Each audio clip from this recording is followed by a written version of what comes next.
Unión Soviética, una mirada en retrospectiva. Por Marcelo Colusi, martes, 27 de febrero de 2024.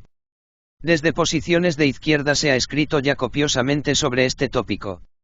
En general no existe la sensación de fracaso en el sentido que todo salió mal, no sirvió para nada sino, en todo caso, esa experiencia se vivencia como decepción, frustración. Se lograron cosas, pero menos de lo esperado. La primera experiencia socialista de la historia inobjetablemente alcanzó éxitos inigualables, salario mínimo y digno para toda la clase trabajadora, descanso semanal remunerado, vacaciones pagas, licencia por maternidad, transporte público de alta calidad subvencionado. El metro de Moscú se considera una gran obra de arte, única en su tipo, calefacción hogareña subvencionada, vivienda digna asegurada para toda la población, electrificación de todo el país y un enorme parque industrial. Granjas agrícola-ganaderas comunitarias de muy alta productividad, educación gratuita, laica y obligatoria para toda la población, alfabetización del 100% de sus habitantes, universidades e institutos de investigación del más alto prestigio a nivel mundial, salud de alta calidad gratuita para toda la población, completa erradicación de la desnutrición, plena igualdad de derechos para hombres y mujeres, voto femenino, derecho de aborto, primer país del mundo en tenerlo, divorcio legalizado. Derogación de la normativa zarista que prohibía la homosexualidad, avances científico-técnicos portentosos, primer satélite artificial de la historia, primer ser humano en el espacio, desarrollo de la energía nuclear civil, tecnologías metalúrgicas de avanzada, grandes logros en biotecnología, caucho sintético, telefonía móvil, poder popular real a través del desarrollo de democracia directa con implementación de los soviets, consejos obrero-campesinos y de soldados, fabuloso fomento del arte y la cultura, cine, teatro, música, literatura, ballet, arquitectura, derrota de la invasión nazi durante la Segunda Guerra Mundial, avanzada militar azuzada por las potencias capitalistas de la época para destruir la revolución. Todo eso no debe olvidarse. Pero algo sucedió que la experiencia revolucionaria nacida en 1917 no se solidificó y aumentó como proyecto transformador, por diversos motivos fue entrando en una suerte de adormecimiento de la revolución, de lentificación, y los fabulosos cambios de los inicios, con energía desbordante y bríos renovadores, fueron dando lugar a procesos de acomodamiento, de rutina gris, de empantanamiento. Los impetuosos ánimos de los primeros tiempos, con Lenin y Trotsky a la cabeza, lentamente devinieron acostumbramiento. El decidido y abierto apoyo para promover la revolución mundial se trocó en coexistencia pacífica con el archirrival Estados Unidos, buscando un equilibrio que permitiera cierta tranquilidad. En ese proceso de fosilización paulatina en que se fue entrando, Stalin llegó a declarar que en la Unión Soviética se había llegado al final de la lucha de clases, pues éstas ya no existían. A partir de 1936 paulatinamente se fue abandonando toda labor de edición de los textos inéditos de Marx, con lo que el llamado marxismo soviético se terminó convirtiendo en un dogma cerrado, refractario a cualquier novedad teórica o cuestionadora, más cercano a una religión que a una actitud crítica, científica. La propuesta marxista de crítica implacable de todo lo existente desapareció, reemplazándose por ortodoxos y tediosos manuales de divulgación, donde la revolución ya estaba preparada debiendo seguir ciertos pasos, forzosos e inmodificables. Ese empantanamiento de la dinámica revolucionaria siguió profundizándose, y pese a distintas medidas correctivas que se fueron tomando a lo largo de los años, la savia transformadora de los inicios se esfumó. Una pesada burocracia, la nomenclatura terminó constituyéndose en una nueva clase social, una casta acomodada, y como todo proceso que se institucionaliza, se tornó conservador. El socialismo inicial, con Lenin en la conducción del proceso, dio lugar a un capitalismo de Estado crecientemente conservador. O, si se prefiere, cada vez más antisocialista. Tan es así que, para el periodo final de la URSS, durante la perestroika que, como se ha dicho, devino catastroika en 1989, tanto Gorbachov como cuadros del Partido Comunista pudieron decir, citamos a Valery Ivanovich Boldin, un cuadro del PQS, que ser un comunista hoy significa, ante todo, ser consistentemente democrático y poner los valores humanos universales por encima de cualquier cosa, incluso sobre el concepto de lucha de clases. El deterioro en la construcción del socialismo se fue profundizando, tanto y a tal punto que todo empezó a venirse abajo. La inflación, que desde 1945 no había existido, a partir de 1988 trepó a un 20% anual. Las raíces marxistas que dirigieron la experiencia revolucionaria de 1917 fueron abandonándose, para terminar buscándose con la perestroika impulsada por Gorbachov y Adlater es una suerte de socialdemocracia al estilo de los países escandinavos. La situación eclosionó, y en vez de perfeccionarse el socialismo, se dio lugar a un golpe de Estado procapitalista capitaneado por Boris Yeltsin. La economía subterránea con características capitalistas, por fuera de la planificación estatal, fue tomando cada vez más presencia, y para la era Gorbachov representaba cerca del 20% del total del país. En una lectura crítica, sin dudas objetiva y bien balanceada, Enrique Caneri puede decir, una dirección que representaba los intereses de una burocracia naciente había tomado el poder, eliminado físicamente a la vieja guardia bolchevique e implantado un régimen contrarrevolucionario basado en la teoría del socialismo en un solo país. Para ello, la democracia obrera en los soviets y el partido bolchevique había sido anulada en favor de un régimen tiránico que perseguía no solo a los opositores, sino incluso a sus fundadores y partidarios más leales. Tal como acertadamente lo expresan Roger Kiran y Thomas Kenney, el centralismo democrático se había deteriorado. Los lazos entre el partido y los trabajadores por medio de los sindicatos y de los soviets se habían osificado. La crítica y la autocrítica languidecieron. El liderazgo colectivo se debilitó. La unidad dentro del partido como expresión de la defensa de la línea de trabajo del líder se convirtió en la virtud principal. El desarrollo ideológico se desvaneció. Todo lo contrario a la idea divulgada ampliamente por los anticomunistas a inicios de los años 90, el derrumbe de la Unión Soviética no demostró que el socialismo basado sobre un partido de vanguardia, en la propiedad social y estatal y en la planificación centralizada, estaba condenado al fracaso, sí demostró que tratar de perfeccionar una sociedad socialista mediante una tercera vía resultaba catastrófico. La tercera vía puso el socialismo a los pies del capitalismo de los campeones rusos y a la sumisión al imperialismo. La historia de la perestroika entre 1985 y 1991, lejos de impulsar el reformismo social, lo desacreditó. De esa suerte, luego de bombardear el Kremlin al mejor estilo de cualquier asonada militar latinoamericana o africana, el 6 de noviembre de 1991 Yeltsin prohibió todos los partidos comunistas de la Unión Soviética, ordenando su disolución. Según afirma Stephen Andelman, estudioso del crimen organizado a nivel mundial, hacia el final de la Unión Soviética el 60% de los negocios era trabajado por excriminales o por el crimen organizado, representando ese mercado negro no menos de un 15% del volumen total de la producción de bienes y servicios del país. En ese caldo de cultivo pudieron aparecer luego empresas de contratistas militares, léase, mercenarios, al mejor estilo de las potencias capitalistas donde, por ejemplo, un exreo acusado de asalto a mano armada en 1981 y condenado a 13 años de prisión como Yevgeny Prigozhin devino un poderoso oligarca ligado al Kremlin, logrando amasar una considerable fortuna con contratos preferenciales, luego muerto en circunstancias poco claras en un accidente aéreo. Evidentemente el tráfico de influencias, la corrupción y la impunidad son constantes que se encuentran al menos de momento en todas las latitudes. La esperanza es que, llegado un momento, una nueva sociedad cree nuevos valores y puedan construirse reales alternativas anticapitalistas.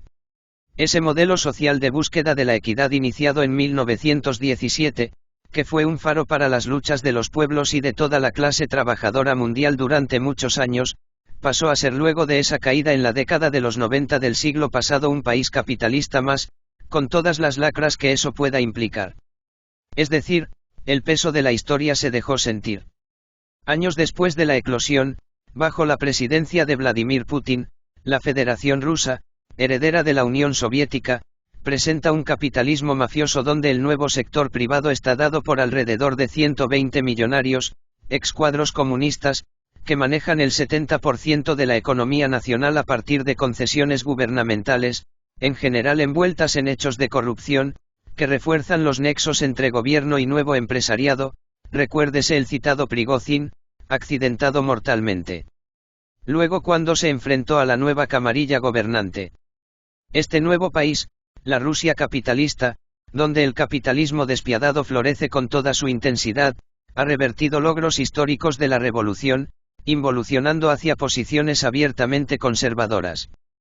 Por lo pronto, y solo a título de ejemplo, de un planteo ateo se ha reincorporado a Dios como elemento importante en la nueva Constitución Nacional, mientras se profundiza la persecución de todo el grupo de diversidad sexual. Un asesor de Putin pide no volver nunca más a 1917, mientras el presidente expresa que no recordar a la Unión Soviética significa no tener corazón, pero querer volver a ella significa no tener cabeza. ¿Qué pasó para que se revirtiera de este modo un proceso que parecía ser el preámbulo de un mundo socialista? Sin dudas, la agresión externa es lo primero que debe apuntarse. Todos los países que han transitado la senda socialista, indefectiblemente sufrieron el ataque despiadado del mundo capitalista, un ataque criminal, sanguinario, monstruoso. Eso no puede obviarse nunca. La Unión Soviética tuvo, desde sus inicios, el ataque combinado de las potencias capitalistas. La Segunda Guerra Mundial, o más aún, el avance del nazismo sobre su territorio en tanto un elemento básico de este fenomenal conflicto, puede entenderse como una estrategia del mundo del capital, Estados Unidos, Gran Bretaña, Francia, para borrar al primer Estado obrero campesino, para terminar con ese mal ejemplo. El nazismo alemán en un inicio fue apoyado por el gobierno de Estados Unidos para este cometido. Lo que sucedió luego en la guerra habiéndose tornado Alemania el polo contra el que las otras potencias capitalistas habrían de accionar no deja lugar a dudas que, un objetivo planteado, era destruir esa primera experiencia socialista. Sus 25 millones de muertos y la mayor parte de su infraestructura nacional destruida muestran lo que puede llegar a hacer la democracia de libre mercado para impedir cambios. Lanzadas innecesariamente las dos primeras bombas atómicas por el gobierno de Washington sobre el ya derrotado Japón, un competidor capitalista en el ruedo internacional, al igual que Alemania, los dos grandes derrotados en esa guerra, su mensaje real constituía una amenaza para Moscú, habiendo existido, apenas terminada la conflagración bélica en 1945, la hipótesis de ataque nuclear sobre la Unión Soviética. Parece más que evidente que la violencia no está del lado del socialismo precisamente. El historiador norteamericano Herbert Aptheker, miembro del Partido Comunista de Estados Unidos, describió con lucidez ese cerco total que se le tendió a la primera revolución socialista, la hostilidad, el boicot, la guerra económica, el sabotaje sistemático, los asaltos militares, el engendro y envalentonamiento de Mussolini, de Hitler y de Franco, lo tardío de los dos frentes de ayuda a la Unión Soviética y después de la victoria, el rechazo de un sistema de relaciones decentes entre la triunfante pero destruida Unión Soviética y las potencias victoriosas occidentales. Cuando uno escribe destruida Unión Soviética tiene en mente la destrucción de todo su territorio europeo, la pérdida de cerca de 25 millones de muertos y unos 40 millones de heridos de gravedad entre sus ciudadanos. De todos modos, el formidable, despiadado ataque exterior no lo explica todo. La Unión Soviética renació de las cenizas luego de la guerra, y en poco más de una década estaba lanzando al espacio el primer satélite de la historia, en 1957, e inmediatamente después el primer astronauta, Yuri Gagarin. Ese efecto Sputnik, como se le llamó al aturdimiento que produjo en la Casa Blanca ese renacer soviético, dio lugar a la profundización de la Guerra Fría, que por décadas marcó el ritmo de la sociedad global. Tanto la caliente, ardiente guerra sufrida por la invasión nazi, así como el posterior enfrentamiento, frío en los acontecimientos bélicos, pero tremendamente destructivo por lo que eso significó en su economía, la URSS se vio siempre, desde su nacimiento, torpedeada, intentándose por todos los medios impedir que se desarrollara.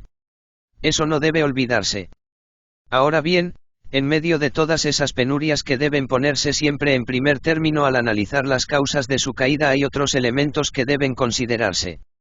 Ante todo, cosa que se verá en todas las posteriores experiencias socialistas desplegadas en el siglo XX, aparece la terriblemente dificultosa condición de saltar de la cultura capitalista hacia algo nuevo. Hacia el hombre nuevo que pedía el Che, podría decirse. El peso fabuloso de la historia cuenta. No solo cuenta, puede llegar a aplastar. Ese peso agobia. El problema fundamental no es la toma del poder sin minimizar esto, obviamente, escollo infinitamente complejo, por cierto. El problema básico se plantea en la edificación de ese nuevo mundo, de esa nueva sociedad, una vez tomada la casa de gobierno. Ese peso está siempre presente. De ahí que cuadros formados en la más rancia ortodoxia de los manuales soviéticos, supuestamente marxistas, puedan tan rápidamente tornarse luego empresarios, exhibiendo todas las modalidades de cualquier capitalista, mostrando un ostentoso lujo despampanante, un abominable desprecio por el otro falto de la más mínima solidaridad, un espíritu tan conservador como el más recalcitrante de los Tories conservadores ingleses. ¿Qué fue lo que desaceleró y, finalmente, terminó revirtiendo la revolución, la burocracia de Stalin, la obnubilación por Occidente de Gorbachov? Sin dudas los estilos de los mandatarios cuentan en los procesos históricos sociales. Pero si somos consecuentes con el materialismo histórico, los personajes representan momentos de las sociedades, son la expresión encarnada de un sentir de los pueblos. Es decir, las masas en sus movimientos hacen la historia. Las cabezas visibles, los dirigentes, expresan esos movimientos. La Unión Soviética inició un camino novedoso en la humanidad que, sin dudas, no está clausurado para siempre, sino en espera de seguir su marcha en el momento oportuno, pero camino no falto de tropiezos. El tránsito hacia una sociedad sin clases sociales, hacia el estadio de un comunismo científico, todo así lo indica, precisa de un proceso de mundialización que, de momento, está en espera. La globalización de estas últimas décadas es un proceso de acercamiento de toda la población planetaria, pero en los marcos del capitalismo. Más aún, en los marcos del neoliberalismo, que es la expresión más descarnada del capitalismo feroz, sin la anestesia que representa la socialdemocracia. Esto fuerza a considerar hasta qué punto es posible la construcción del socialismo en un solo país, más aún en este momento de la historia, cuando la interdependencia de todos los países es casi absoluta, tanto de las potencias como de aquellas naciones más pequeñas y subdesarrolladas. La burocratización que se inició con Stalin, desarticulando muchos de los logros de los inicios, muestra esa compleja situación. Era necesaria esa centralización tan grande, agobiante incluso, de la formación ideológico-cultural que comenzó a tener lugar bajo su mandato. No se podían desarrollar los valores socialistas si no era en esa forma, casi con la modalidad de iglesia, de un nuevo credo. O peor aún, con purgas criminales, condenando a los campos de concentración a los disidentes. ¿Dónde fue a parar entonces la democracia de base de los primeros soviets? El implacable ataque externo obliga a cerrarse, a parapetarse en posiciones que terminan rigidizándose, alejándose totalmente de lo que se concibe como poder asambleario, discusiones abiertas, democracia popular. La dirigencia del partido fue reemplazando a los soviets, y se normalizó una forma de conducción vertical, autoritaria, de carácter jerárquico militar. Eso fue sucediendo paulatinamente, y los manuales sacralizaron la situación. El socialismo clásico fue prepotente y arrogante. Siempre nos enviaba a ver tal página para encontrar verdades y soluciones. Nos dieron catecismos. Y eso es un grave error, manifestó el ecuatoriano Rafael Correa, refiriéndose a la experiencia estalinista. Por supuesto que en el capitalismo la idea de libertad no pasa de mito, recuérdese lo dicho en cierta ocasión por el neoconservador estadounidense Zbigniew Brzezinski, ahondando la máxima del ministro de propaganda nazi Joseph Goebbels de mentir incansablemente, hasta convertir una mentira en una forzada verdad. La cuestión, enorme pregunta abierta, es cómo construir ese nuevo modelo cultural, ese nuevo sujeto de la revolución, ese hombre nuevo desde un planteo socialista.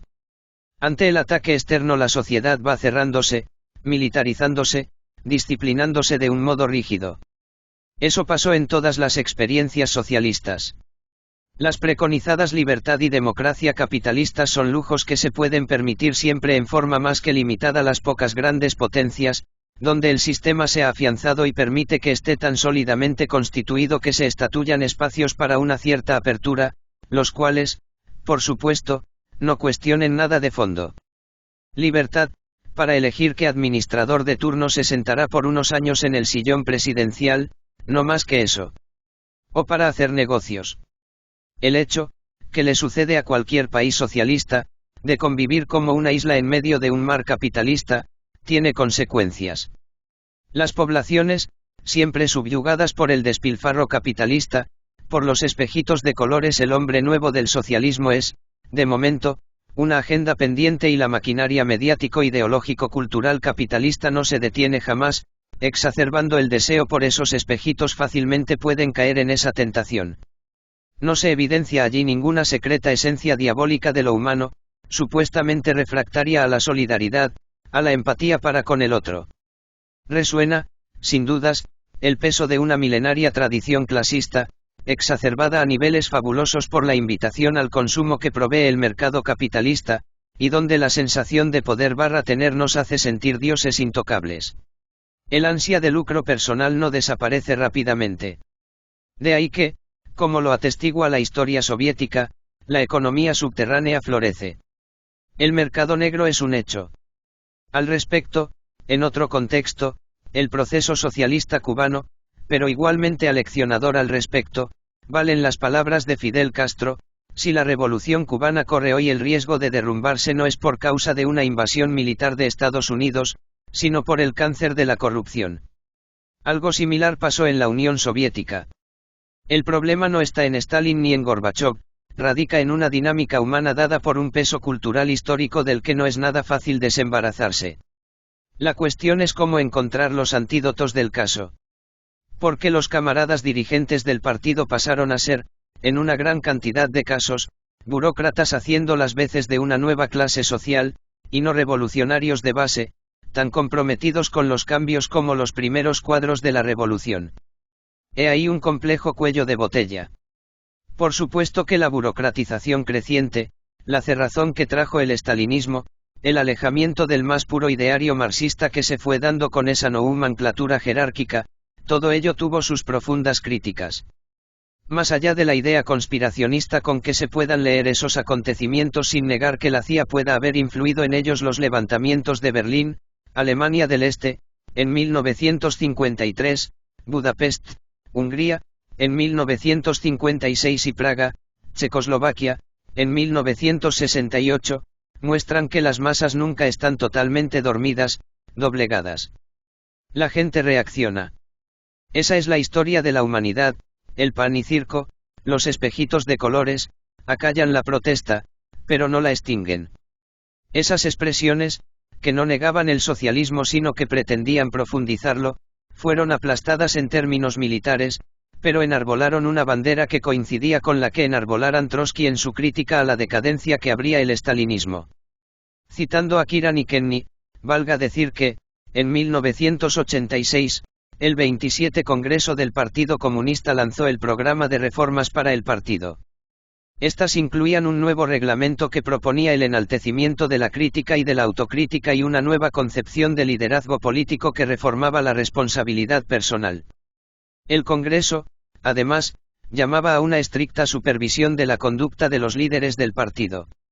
Gorbachov nunca implementó tales reformas porque el último presidente soviético era una representación de algo que estaba pasando en la base, la burocratización y el capitalismo de Estado que había seguido con el tiempo, habían dado lugar a una economía en negro que ya era demasiado grande para ser manejada. La cultura capitalista, que obviamente 7 décadas de desarrollo socialista no habían logrado modificar de raíz, volvió a florecer. No olvidar nunca que el capitalismo tiene 7 siglos de existencia. Son 2 generaciones criadas en la ética socialista contra 30 generaciones que vienen absorbiendo los valores socialistas. La diferencia, y por tanto el peso de esa historia, es abismal. El intento de la perestroika fue una jugada para impulsar un avance en la economía soviética que iba quedado retrasada en relación al capitalismo occidental. La apelación a mecanismos de mercado terminó yéndose de las manos, y lo que en China, algunos años después, permitió un descomunal desarrollo económico, en la Unión Soviética significó su desaparición.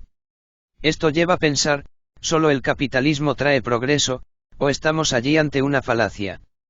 La economía planificada, sin la más mínima duda, trajo grandes avances a la población soviética. Lo que queda claro es que el proyecto socialista que impulsó el PQS no pudo desembarazarse de la lógica capitalista, mercantil e individualista. Eso abre el interrogante si es posible construir el socialismo, tránsito hacia la sociedad comunista, en un solo país, en una isla en el medio del mar capitalista, que es siempre un mar embravecido. El cubano Yasel Padrón se lo cuestiona. El principal error que se cometió en el socialismo real fue competir con la producción capitalista en su propio terreno. La consideración es muy válida, y plantea la pregunta, ¿qué se esperaba de una sociedad regida por la clase trabajadora, donde desaparecen los propietarios individuales de los medios de producción? La edificación de una nueva ética socialista es vital.